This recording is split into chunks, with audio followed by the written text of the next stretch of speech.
Durante a história, houveram várias tentativas de estudar a língua, mesmo sem realmente saber que esse era o objetivo final. Começando pela gramática, criada pelos gregos e continuada principalmente pelos franceses, tinha como objetivo apenas delimitar regras para o uso da língua, e não possuía qualquer visão científica. Em seguida surgiu a filologia.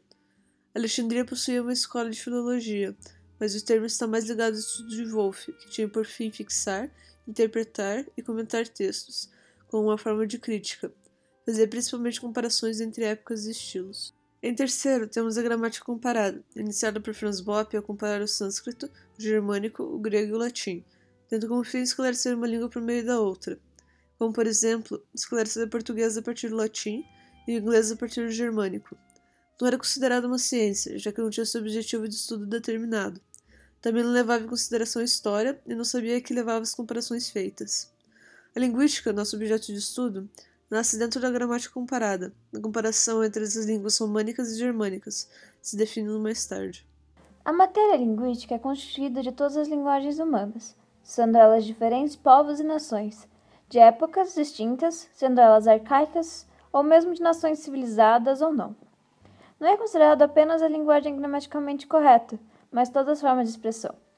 Também não se exclui a importância dos textos escritos, que nos permitem conhecer idiomas antigos e mortos. As tarefas linguísticas são três. A primeira é descrever a história de todas as línguas, assim como suas famílias e suas origens. A segunda é procurar forças presentes em todas as línguas e deduzir as leis que abranjam todos os fenômenos peculiares da história. A terceira tarefa da linguística é definir-se a si própria e seus limites. A linguística está sempre relacionada a outras ciências. Essas lhe emprestam e fornecem dados. Na língua, tudo é psicológico, até mesmo suas manifestações mecânicas, como a troca de sons.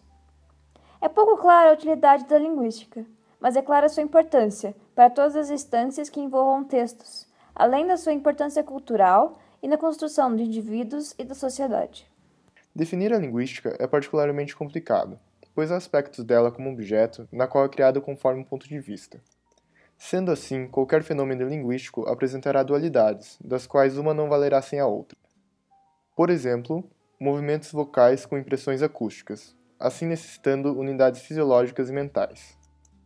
Entre inúmeras dualidades, somente a língua é suscetível para definir. Mas o que ela seria? A língua são sistemas de comunicação comum à comunidade linguística, sendo assim, o princípio de classificação. Para compreender a língua, é necessário reconstituir o circuito da fala, entre pelo menos dois indivíduos. Para que seja completo, suponhamos duas pessoas A e B. Usaremos como ponto inicial o cérebro de A, onde ideias chamadas de conceitos, sendo imagens visuais ou acústicas, são formadas sendo o processo psíquico. Depois o cérebro envia informações para os órgãos de fonação. Então A propaga ondas sonoras pela boca até o ouvido de B, sendo um processo fisiológico. Depois ocorre de forma inversa a parte psíquica, assim podendo passar pelas mesmas fases sucessivamente. Através dessa característica da língua como sistema social, pode-se conceber como estudo da vida dos signos na origem da vida social.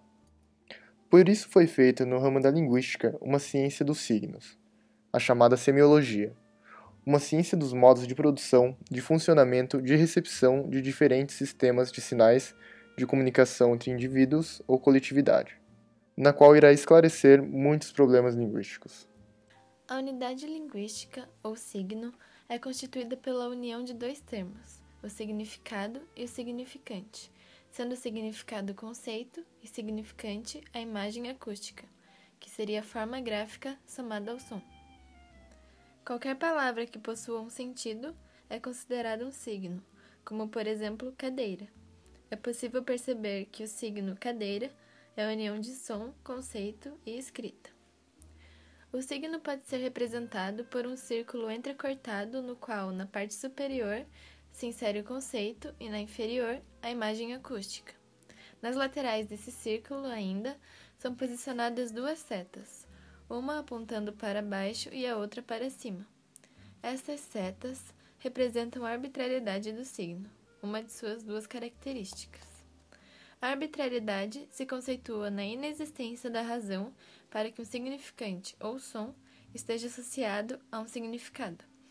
Por isso, cada língua se utiliza de significantes diferentes para um mesmo significado. Outra característica do signo é a linearidade, que diz que os componentes de determinado signo se apresentam um em seguida do outro, em cadeia, tanto na fala como na escrita. A linguística A linguística A linguística